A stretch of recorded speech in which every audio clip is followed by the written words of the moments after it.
Craignons donc, tandis que la promesse d'entrer dans son repos subsiste encore, qu'aucun de vous ne paraisse être venu trop tard. Car cette bonne nouvelle nous a été annoncée aussi bien qu'à eux, mais la parole qui leur fut annoncée ne leur servit de rien, parce qu'elle ne trouva pas de la foi chez ceux qui l'entendirent. Pour nous qui avons cru, nous entrons dans le repos.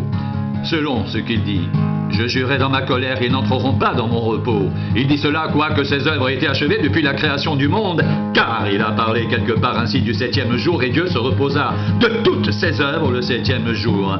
Et ici encore, ils n'entreront pas dans mon repos. Or, puisqu'il est encore réservé à quelques-uns d'y entrer, et que ceux à qui d'abord la promesse a été faite n'y sont pas entrés à cause de leur désobéissance, Dieu fixe de nouveau un jour aujourd'hui, en disant dans David, bien longtemps après, comme il est dit plus haut, « Aujourd'hui, si vous entendez sa voix, n'endurcissez pas vos cœurs, car si Josué leur avait donné le repos, Dieu ne parlerait pas après cela d'un autre jour. Il y a donc un repos de sabbat réservé au peuple de Dieu. »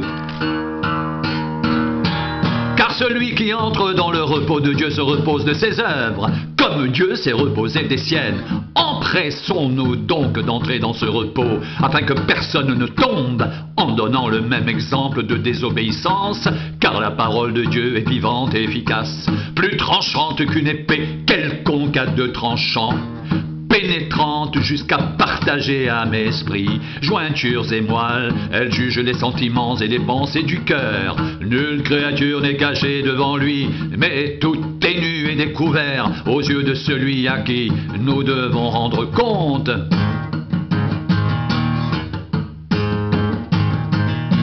Ainsi, puisque nous avons un grand souverain sacrificateur qui a traversé les cieux, Jésus, le Fils de Dieu, demeurons fermes dans la foi que nous professons. Car nous n'avons pas un souverain sacrificateur qui ne puisse compatir à nos faiblesses. Au contraire, il a été tenté comme nous en toutes choses, sans commettre de péché. Approchons-nous donc avec assurance du trône de la grâce, afin d'obtenir miséricorde et de trouver grâce pour être secourus dans nos besoins. En effet, tout souverain sacrificateur, pris du milieu des hommes, est établi pour les hommes dans le service de Dieu, afin de présenter des offrandes et des sacrifices pour les péchés. Il peut avoir de la compréhension pour les ignorants et les égarés, puisque la faiblesse est aussi son partage, et c'est à cause de cette faiblesse qu'il doit offrir des sacrifices pour ses propres péchés, comme pour ceux du peuple. Nul ne s'attribue cette dignité s'il n'est appelé de Dieu, comme le fut Aaron. Et Christ ne s'est pas non plus attribué la gloire de devenir souverain sacrificateur, mais il la tient de celui qui lui a dit « Tu es mon fils, je t'ai engendré aujourd'hui », comme il dit encore ailleurs « Tu es sacrificateur, pour toujours, selon l'ordre de Melchisédek ».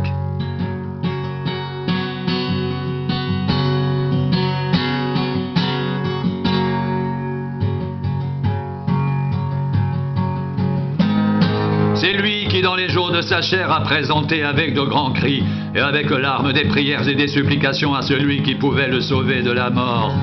Et il a été exaucé à cause de sa piété. Il a appris, bien qu'il soit fils de l'obéissance, par les choses qu'il a souffertes. Après avoir été élevé à la perfection, il est devenu, pour tous ceux qui lui obéissent, l'auteur d'un salut éternel, Dieu l'ayant déclaré souverain, sacrificateur, selon l'ordre de Melchisédek.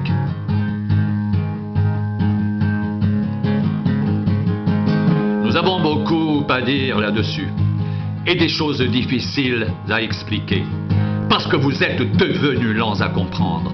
Vous, en effet, qui depuis longtemps devriez être des maîtres, vous avez encore besoin qu'on vous enseigne les principes élémentaires des oracles de Dieu. Vous en êtes venus à avoir besoin de lait, et non d'une nourriture solide. Or, quiconque en est au lait n'a pas l'expérience de la parole de justice, car il est un enfant. Mais la nourriture solide est pour les hommes faits, pour ceux dont le jugement est exercé par l'usage, à discerner ce qui est bien et ce qui est mal.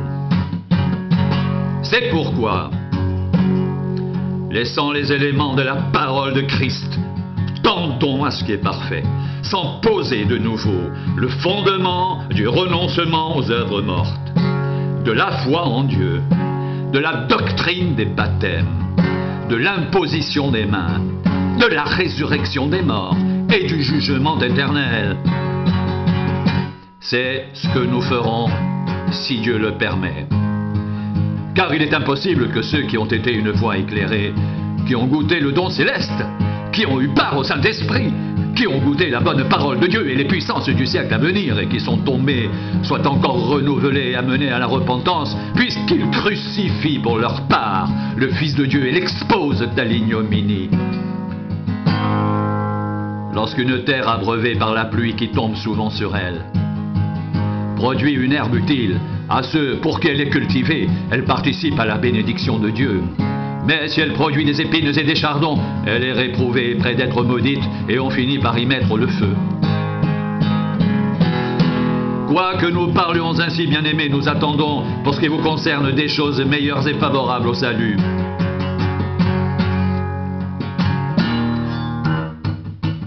Car Dieu n'est pas injuste pour oublier votre travail et l'amour que vous avez montré pour son nom, ayant rendu et rendant encore des services aux saints. Nous désirons que chacun de vous montre le même zèle, pour conserver jusqu'à la fin une pleine espérance, en sorte que vous ne vous relâchiez point, et que vous imitiez ceux qui, par la foi et la persévérance, héritent des promesses.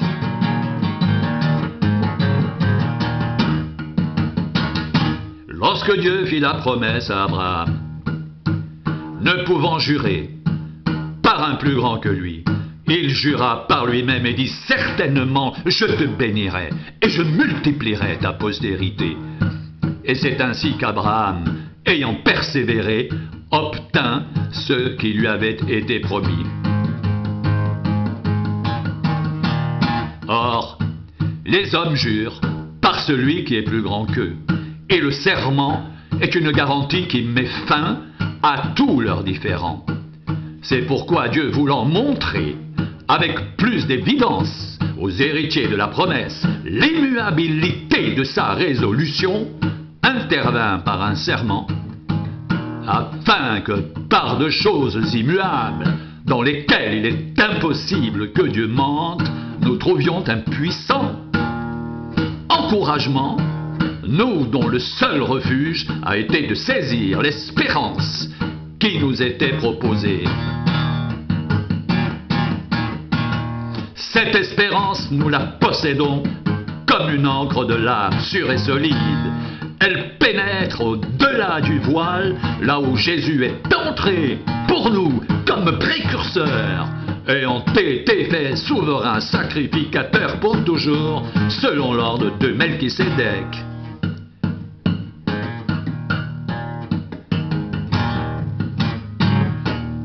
En effet, ce Melchisédek était roi de Salem, sacrificateur du Dieu très haut.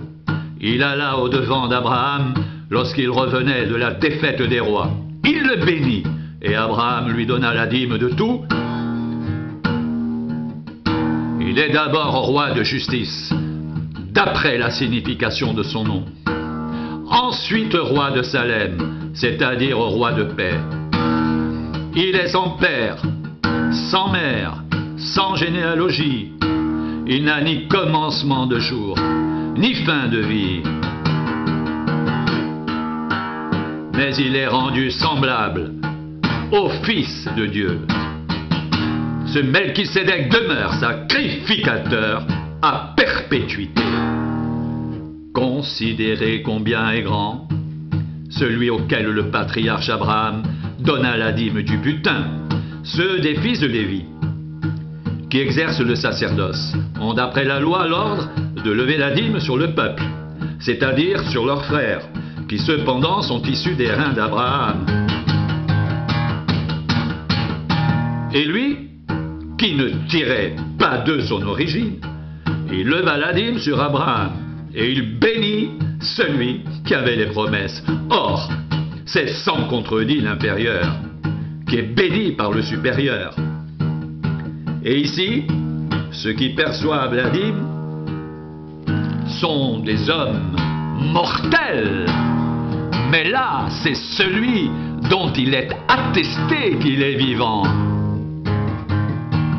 De plus, Lévi qui perçoit la dîme l'a payé pour ainsi dire par Abraham, car il était encore dans les reins de son père lorsque Melchisédek alla au-devant d'Abraham.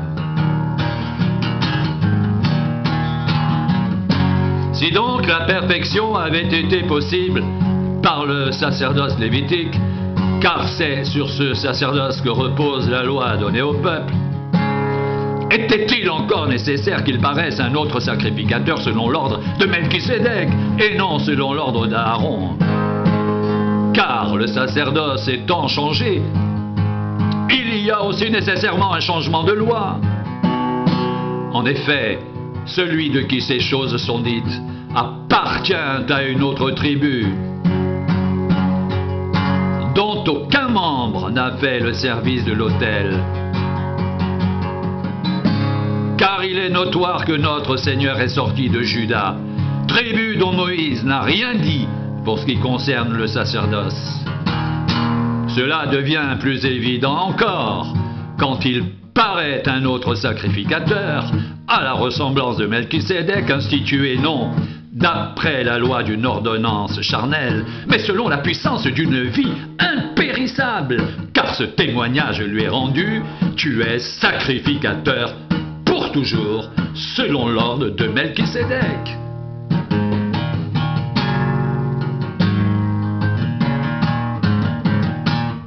Il y a ainsi abolition d'une ordonnance antérieure à cause de son impuissance et de son inutilité, car la loi n'a rien amené à la perfection, et introduction d'une meilleure espérance par laquelle nous nous approchons de Dieu.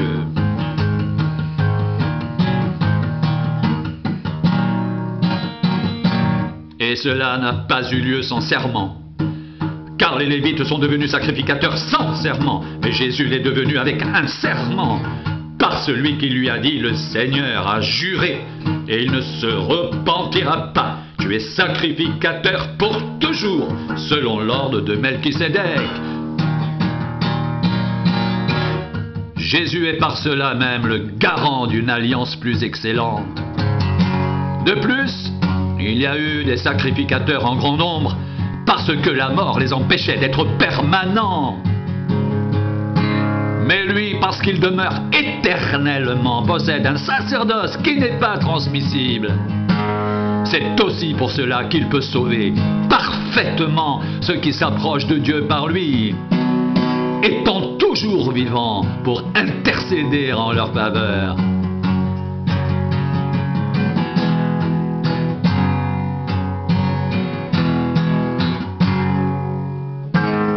Il nous convenait en effet d'avoir un souverain sacrificateur comme lui, saint, innocent, sans tache, séparé des pécheurs et plus élevé que les cieux, qui n'a pas besoin, comme les souverains sacrificateurs, d'offrir chaque jour des sacrifices, d'abord pour ses propres péchés, ensuite pour ceux du peuple, car ceci il l'a fait une fois pour toutes, en s'offrant lui-même. En effet, la loi établit souverain sacrificateur des hommes sujets à la faiblesse, mais la parole du serment qui a été fait après la loi établit le Fils, qui est parfait pour l'éternité.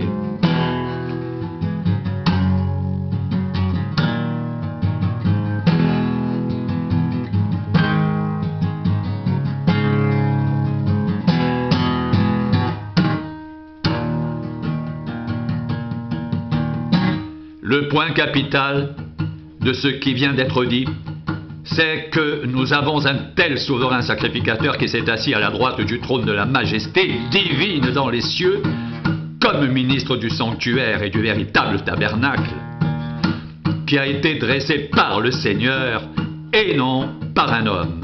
tout souverain sacrificateur est établi pour présenter des offrandes et des sacrifices. Il est donc nécessaire que celui-ci ait quelque chose à présenter. S'il était sur terre, il ne serait même pas sacrificateur, puisque là sont ceux qui présentent les offrandes selon la loi. Ils célèbrent tel culte, image et ombre des choses célestes, comme Moïse en fut divinement averti lorsqu'il allait construire le tabernacle. Et soin, lui fut-il dit, de tout faire d'après le modèle qui t'a été montré sur la montagne.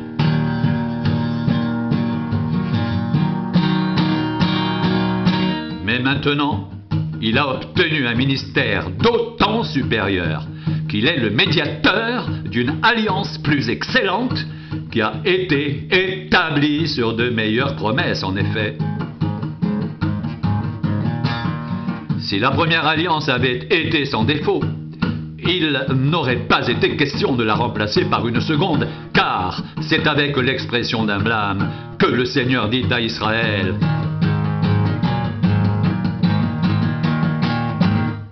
voici les jours viennent, dit le Seigneur, où je ferai avec la maison d'Israël et la maison de Juda une alliance nouvelle, non comme l'alliance que je traitais avec leur père. Le jour où je les saisis par la main pour les faire sortir du pays d'Égypte. Car ils n'ont pas persévéré dans mon alliance, et moi non plus, je ne me suis pas soucié d'eux, dit le Seigneur. Mais voici l'alliance que je ferai avec la maison d'Israël. Après ces jours-là, dit le Seigneur, je mettrai mes lois dans leur esprit. Je les écrirai dans leur cœur. Et je serai leur Dieu, ils seront mon peuple. Personne n'enseignera plus son concitoyen, ni personne son frère en disant « On connaît le Seigneur ». Car tous me connaîtront, depuis le plus petit jusqu'au plus grand d'entre eux, parce que je pardonnerai leurs iniquités et que je ne me souviendrai plus de leurs péchés. En disant une alliance nouvelle, il a déclaré ancienne la première. Or, ce qui est ancien, ce qui a vieilli, est près de disparaître.